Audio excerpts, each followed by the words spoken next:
everyone. Today our group would like to introduce you about the organizational change process using storytelling in organizational politics. Our presentation will last about 40 minutes and including three main parts. The first part is organizational stories as antithesis to fairy tales. The second one is storytelling for organizational change, and the last part is politics and organizational change. Now I would like to introduce you my member, Tường, who will show you more about the first part. Hello everyone. Today I will talk about the organizational story as antithesis to fairy tales. To get started, I will compare and contrast the organizational stories and fairy tales. As you know, organizational are a lot of the enchantment, invention, and lawsuit of fairy tale. When seen from a personal point of view, they are more different. First, I will analyzing the start difference between organizational and fairy tale to help you have more understanding about their meaning and the reason for why organizational stories are so different from sometimes even opposite of fairy tales.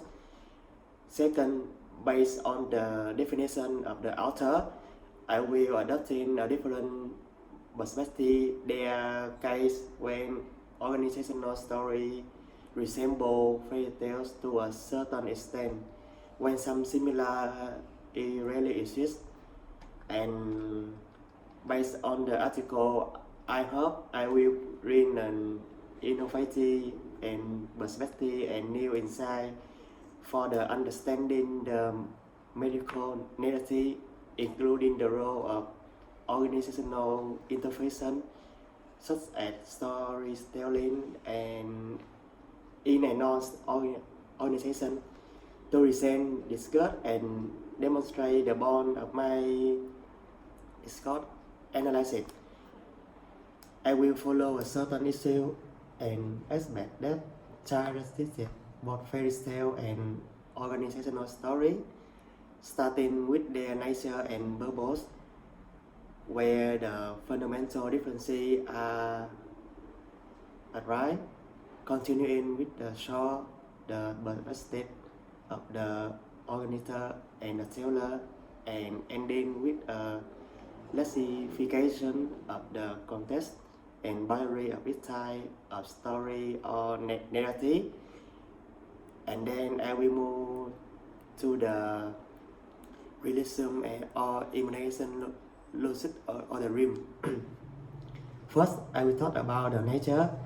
The academic literature tend to distinguish narrative from story.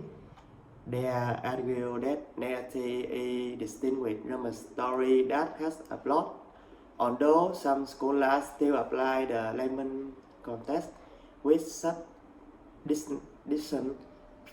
For example, suggest that a story is a negative that links set of event in some kind of casual sequence within the organizational storytelling context, making a means to allow supplement individual memories with institutional memory. And moreover, the author of this article suggests that the negative is the less common one of the two simply because it is longer and has an air about it.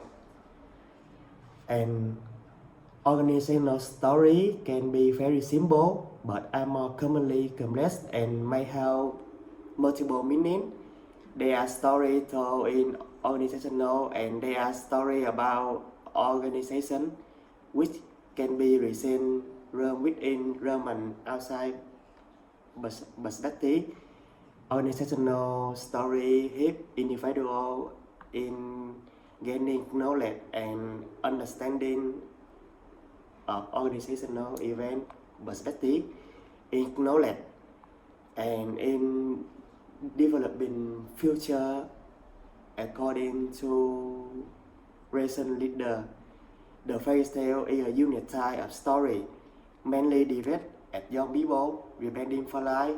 They are simulated, can be understood, and are detached from an organizational context, rather being associated with family adventure or a journey tale of on. Although very few organizational stories have a happy ending, the majority fairy tale end with a victory, a fulfillment, and a positive final. Fairy tales serve the whole community by providing afterward for understanding life, learning to realize and cope with difficulty and realities. So in conclusion, both organizational and fairy tale share the idea of socially constructed reality is shared by all the participants. Organizational story follows a construction by depicting a picture of the way things are done when from the inner perspective, reflecting their culture. Next, I will move to the purpose of the bold definition. We know that story come to give us a message to certain, to interact and to educate. The principal function of fairy tale is to enrich child development, and they also have a secondary function of setting social mindset to go for their personal fairy tale in the dream and imagination. Another function is concerned with the spiritual origin and purpose of fairy tale. The aim of story about organization can to be learned to direct action, to plan for the future, and to develop organizational reputation and image within the organization. They help in socializing newcomer into the specific organizational culture and in reinforcing the organizational culture as a whole. In contrast to fairy tale, organizational story have different aims depending, for example, on whether these are story about organization or story told with an organization. Unlike fairy tale, organizational story can be received in totally different ways, subject to interpretation. And I will move to the most important part of this guy is perspective. The storyteller of a fairy tale in today's environment would be the parent telling to the children. Or I'm not discussing here in the Hollywood fairy tale in movies, but in the past it would be the village storyteller providing entertainment to the community. In organizational story, we need to distinguish between two major streams: story told in the organizations and story told about organization. For example, profile a reset of organization story as told about organization Roman inside perspective of new interest. The storytelling organization can progress by subordinating everyone and collecting everything to one narrative or grand story. At the other extreme, the storytelling organization can be the drastic construction of a multiply of storyteller, and story performance events that are like Tamara, but are realized differently depending on story in which one is participating. Next, I will move to the context and boundaries. Fairy tale and organizational organizational stories are different in both their context, the situation, the circumstance in which they are formed and told, and their boundaries in terms of both the physical and the mental skin. Fairy tales are mostly told in the family context, but they have boundaries of time, space, or reality. However, organizational are bound to the organization, and sometimes only two sections of it. They refer to a specific event that are thus boundary in time and space. Despite the different, both share in common helping community and collective issues. Fairy tales belong to humanity as the largest collective known to us. Organizational story belong to the organizational community and sometimes to a relevant wider environment with specific relevant to my environment, and they both aim at learning and development of the human soul and of the organizational. And the next I will talk about the topic what is real, what is myth, what is a lie, and what is true. This question is irrelevant for fairy tale. In the essence, fairy tale run a legend, sometimes in a myth, and they are often illogical.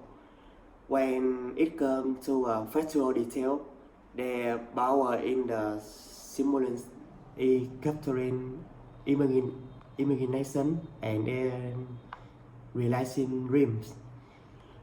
Organizational stories are supposed to be rational and logical, although a fair amount of irrational force operate within organization. In contrast, some organizations are clearly bow out and develop through the spirit of the good cause. The irrelevance of factual detail that is common in fairy tale would be restrictive for the organizational story. However, even within organization, story may become a myth, which is almost impossible to verify to change. And now I will move to the medical issues. Among medical issues, I think I refer to the aspect such as authority, use and abuse of power and the leadership, individual and term process, in particularly gender issues and ethics. In fairy tale, power is given and set in the specific feature.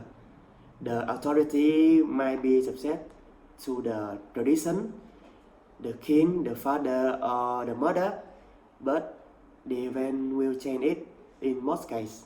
The power structure develop between the superhero and non-natural forces.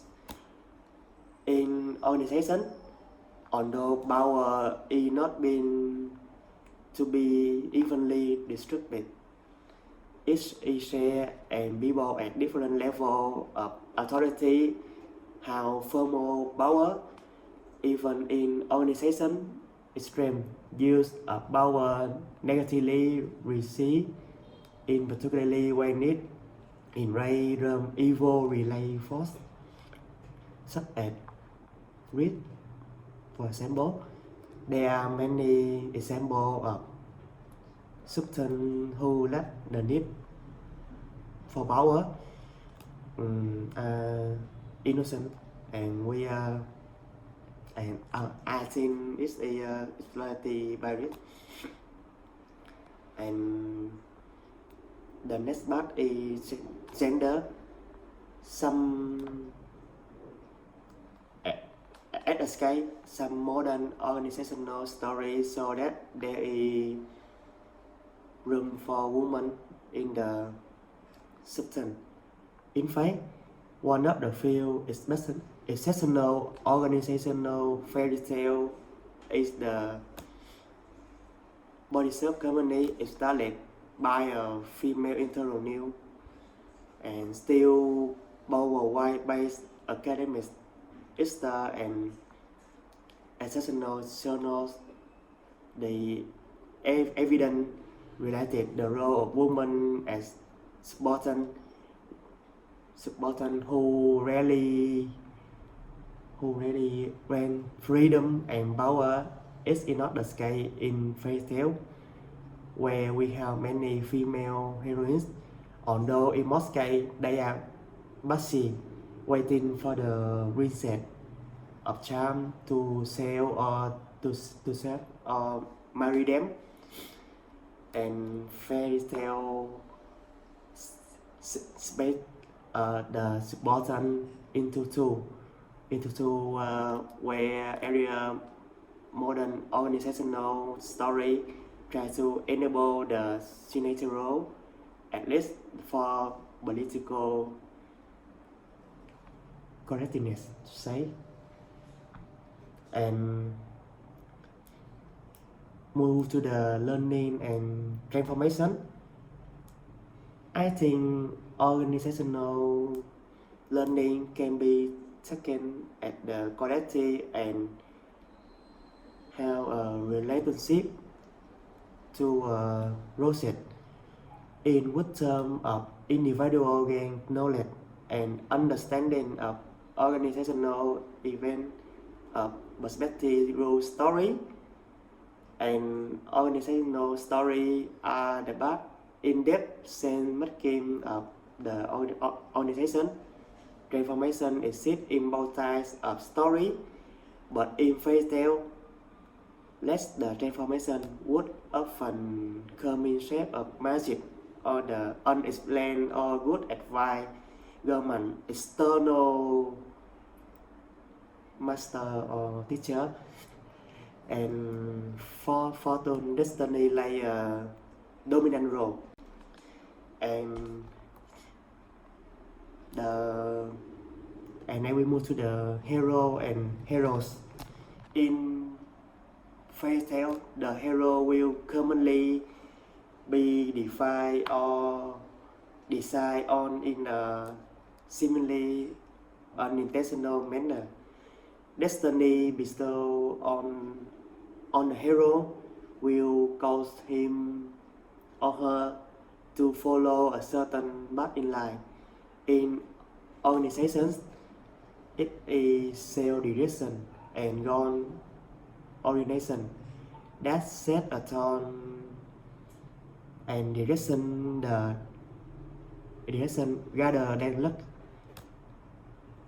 Luck is welcome and cherished also in original story.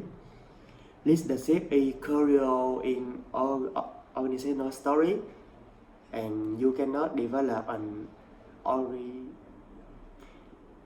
organization without teamwork. Motivate members and people who lead them.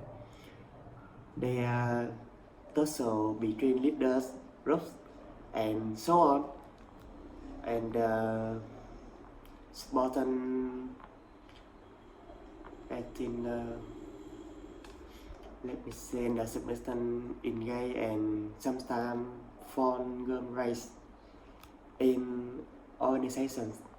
Both leadership and teamwork are essential and very important in different ways. In fairy tale, we usually have a hero who works on his or her house. The hero in fairy tale is isolated frequently an only child, where the a king and queen of or a poor unrivaled parents and an abandoned child or the younger child.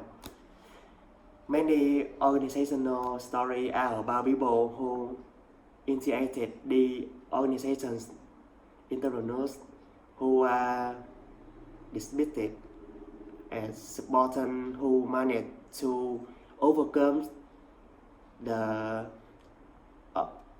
object or the obstacle, and very few organizational stories that look at first like fairy tale demonstrate the possibility of creating magic. Even so, there are essential differences. In fairy tale, the hero would not know that what needs to be done, would need help, and would be deficient where area. And one more thing in that, in fairy tale, hero will leave home and travel to the world, where the organization hero will develop in the organization and autonomy characteristics the fairy tale supported. So, in addition, a fairy tale hero has no knowledge what needs to be done and will usually be helped by some miracle or by a character with knowledge. But the organization hero is a hero because of his her unique knowledge and ability to implement his or her own will to come with the visions and to lead the team or the whole organization toward to their goal. Organization heroes strive on their thinking and intellectual qualities. And in conclusion, final their reason Rome feel based on the article of the author want to analyze. I think the difference between both are in path to organization and fairy tale is that fairy tale how produce such an image or for generation of children established and certain frame of mind even when they grow up. Organizational stories are logic oriented, grounded in reality. Fairy tales are intuitive and imaginative, and fairy tales are pure and innocent, but all organizations suffer from cynicism. So, in conclusion, we can learn that training and development for managers can build on the concept of fairy tale, using them as an idealistic quest. An analytical comparison is a good mind exercise can be a useful learning tool for manager in the future, and management educator could Romeo interesting role that I think and develop innovative ideas. Storytelling can be a powerful medical tool, especially when there's a need for the cultural change with the organization. A highly challenging process. Furthermore, to initiate a change, positive story, though resembling to fairy tale, can be effective, and where a story about mistakes and problems are better suited to improving knowledge transfers. Organizational solution can, however, use story to achieve a right impact, and in particular, intent management. Thank you for listening, and now my friend will continue our presentation. So now, let's talk about storytelling for organizational change. First, what is storytelling organizations? It is a concept in management and organization study. It is recognized a special place and of narratives in human communications, making narrations these foundations of destroyed thought and shared capacities for actions. Storytelling organizations is about how people and organizations make sense of the world via narratives and story. The use of storytelling and narrative analysis has become more popular in many fields, such as social science, management, and organizations. So far, narrative shaped our past events into experience using the coherence in order to achieve the believability. So, to identify more about the storytelling organizations, first we might look at some functions of story. Stories are more about dispersions of events in the present are anticipated to be achievable in the future. Stories are seen to provide meanings and a sense of coherence to complex the sex of events enable temporal connections. It also can be used as a way to explain a complex events in enable sense making as well as the basic dialogue that can help guide people throughout the uncertainty and change. Stories are an integral part of the change processes. Yes, we can say that. In organizations, there's an increasing number of stories in recent years are now being published that examines the narratives and story as they related to the organizational change. So, in general, we can say that change is a multi-story process, which we can divide into three elements. The first one is about the sharing and interpreting experience. The second is about the change in organizations. And the last but not least is the political entrepreneurial approach to manage the change in organizations. So let's move to the first element. This is the book by David Bolt. It said that storytelling organizations that set out to explain how we can link our theorizations of organizational storytelling with our life experience of storytelling in everyday life in organizations. Storing and restoring are a continual process during times of change as people seek to make sense and give sense to their life experience. Contrasting and competing stories are especially in evidence during the contested change. Hence, the change might be considered as the multi-story process, and story act not only to describe people's experience of change, but also to shape the process that they are describing. So, we can say that story can be used with political intent to persuade others and steer the change in certain preferred directions that suits the best interest of the storytellers. So, the second element is about the change and organizations. Another book called The Narratives of Organizational Change and Learnings.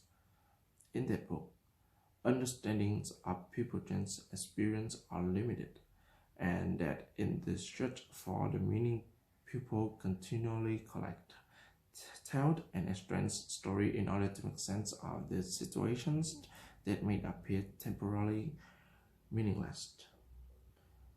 The story and narrative used in sense making, which is an interpretative process that assigns meanings to unfamiliar events and that includes throughout the storytelling, are lifelike. In the book, it is important to draw an attention to many conflict situations in the organizations. This is not only to understand the dynamic of the organizational stories and changing terms for the research purpose, but it also to be addressed within the organizations. That means how we can deal and solve these problems. So we can easy to make it clear by adapt the one's conceptions of change, which is since to move through three key interpretative stage, which is about the anticipations and confirmations, and about the communications, and the last is the aftermath. These are three stages we can comprise. First, about the anticipations and confirmations. This is the changings and collections of story or promote in attempts to make sense of the meaningless. Second is the communications. It is during this intermediate stage of change that individual perceptions of change made after it transformed into the organizational perception throughout the storytellings and people exchange and negotiate stories. The story might continue in attempts to reduce the anxieties, but it is at the culmination stage that is the most intense story will occur. So, about the aftermath. This is the consequences of change are evaluated. This means like a negative and positive sides. Stories are central throughout this change process in both shaping people's experience and change in enabling them to make sense of the change they experienced. So far, there's three keys to comprising the stage. To interpretative stage. Furthermore, occasionally, a change idea may present an opportunities to mobilize resistance and make one's own identities more explicit. Some things that might motivate organizational continually rather than change.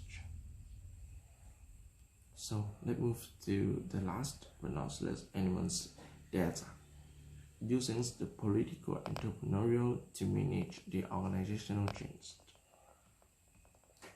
They have the book, which is called Power, Politics, and Organizational Change. It's focused on the place of political behavior in organizational life and on the way which people shape the change processes.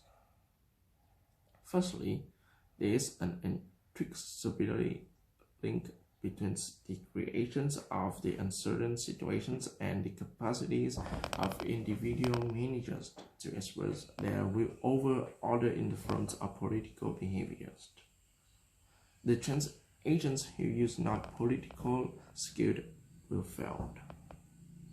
In an organization, our willingness to intervene in the political process in different ways, such as advancing the agenda, influencing the decision makers, dealing with some resistance, silent criticisms, and some other challenges.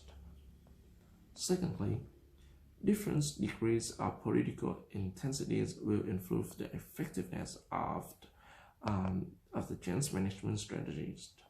Instead of everyone's participation, using the representative or other leaders have to create the transparencies and increase the value of the process.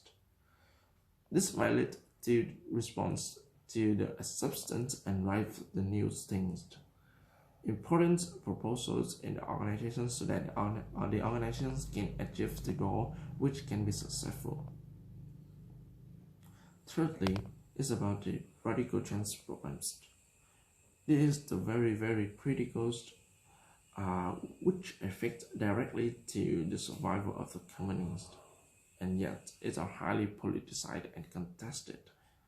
It will need to be forcefully driven, and any forms of contested change will necessitate political activities in dealing with the opponents and building a support for the initiative So, in conclusions, there are two things we need to remember. First one is due to Gabriel 2000. The storytelling is not simply about the descriptions, but about the emotional engagement with an audience. And it's about the creating and sustaining meanings. And it's also about the discrediting other worldviews. The second is that a mundane story process is the need to accommodate the competing narratives in conceptualizing the organizational change, so that we can synthesize the insight from the narrative approach, lead to the processual and contextual analysis of the change in organizations. So, how we can use the entrepreneurial political approach to manage the organizational change. My friends, how we covered it in this part. Thank you very much. So in the previous part, we have just talked about the storytelling and how it affects to politics and organizational changes. Now I would like to talk more about organizational politics. We know that conflict and resistance are pervasive features of organizational life. In most organizations, the prevalence of political behavior is the norm rather than a variant. Organizational politics is often equated with the devious, the underhand, the cunning, and the manipulative. So, political activity has thus been viewed by some as a field of dirty tricks, to be avoided and eradicated. Where politics is recognized as radical, commentators typically restrict their remarks to generalize theoretical overviews and to list of power tactics. So, as I said before, in this part, we are going to learn more about organizational politics from the standpoint of the change agent. So first of all, we have to make clear that what is change agent, what is politics, and what is power. So, change agent is here defined as any individual seeking to reconfigure an organization's role, responsibilities, structures, output, processes, systems, technology, or other resources. Power. Power is conventionally defined as the capacity of individuals to exert their will over others. So, politics, therefore, is the practical domain of power in action, worked out through the use of techniques of influence and other tactics. Now, I would like to jump into the repression of politics.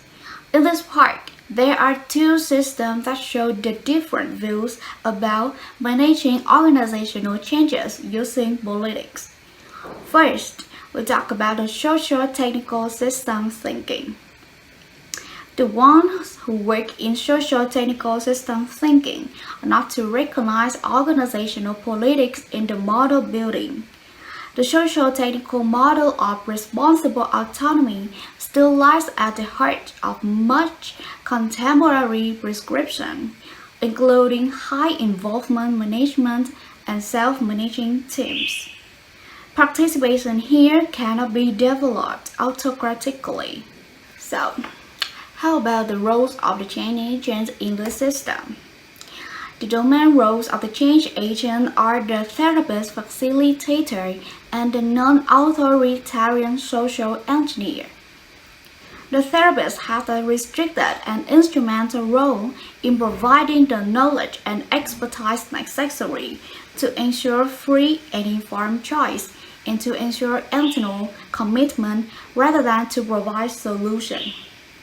Furthermore, the social engineer's role here is to help with the technical dimensions of the problem definition, the collection of analysis of information, and the use of tools such as variance analysis to help an organizational member identify and implement their own chosen solutions.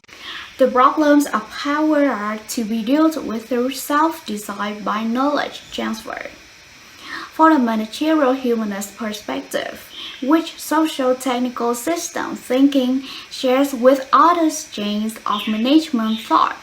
Individuals are treated as ends, not means, are offered meaningful work, can develop their abilities, are treated with dignity and respect, are able to exercise substantial control over events affecting them. Now, we'll talk about the organizational politics. Someone have said that although the involvement of a great deal of people is needed to arrive at a self-alternative involvement, and goodwill alone do not take us far. So, power now plays an important role. Political behavior provides a critical dynamic for organizational reconfiguration. The change agent now becomes engaged of necessity in the exercise of power, politics, and interpersonal influence. In this system, they identify three levels of change. The first level change involves improving unit or department effectiveness. The second level change involves the introduction of new perspectives to organizational systems. The third level change concerns organizational-wide shifts in values and ways of working. While the first and the second level changes respectively require political awareness and political facilitation, the third level change entails political intervention. In other words, the more widespread the implications of organizational change, the greater the political involvement required by the change agent. So, we have a question that to ignore organizational politics when managing change is to fail. What then is the alternative? And should one be political? The short answer here is no, you should not be political. If you do, then professional integrity is sacrificed. You are just another five-tongue hustler parading your wares while seeking to manipulate. This is the road to disaster. Politics now does not any values. Now I would like to show you a specific case to make clear about the organizational politics. In this case, a team was assigned to find an effective way to audit the teaching quality for a top 10 university in the UK. The requirements were to find a way of rating that does no damage to the school reputation. While they were looking for the solution, there was a senior dissident always opposed to the team opinion, so they couldn't come to a final team consensus. So what did the team do? The team decided to solve the problem by minimizing his involvement in the meetings, lowering his credibility or making him less committing to the current issues. The solution here was kind of unethical, but it was the one solution that satisfied the requirements and general agreement. From our perspective, we realize that there are many factors that would affect how we react to a specific situation: past experience, personal interest, and different ways of thinking. There's no right or wrong way to solve a politics problem. It depends on what we think we should do and things we are willing to sacrifice to get the job done. To conclude, political behavior is an accepted and pervasive dimension of the change agent's role. Some list of the specific behaviors can be considered objectionable. For example, this is surrounding the source of consulting recommendations, manipulation of communications and meeting agendas, and covert damage to the credibility of a college, or disease concerning authorship of a university assignment. However, these behaviors still can potentially be represented and justified as reasonable in some contexts. Political behavior deployed in the pursuit and the defense of organizational goals as well as for personal and career objectives. organizational political behavior, thus presents both positive and negative, nice and nasty faces to the observer and to recipients or victims. We should have a wider understanding of political behavior to apply politics in organizational change management. Not on tricks or dirty tricks, we should explore both dimensions to get to an adequate treatment. So that is also the end of our presentation. Thank you for paying attention.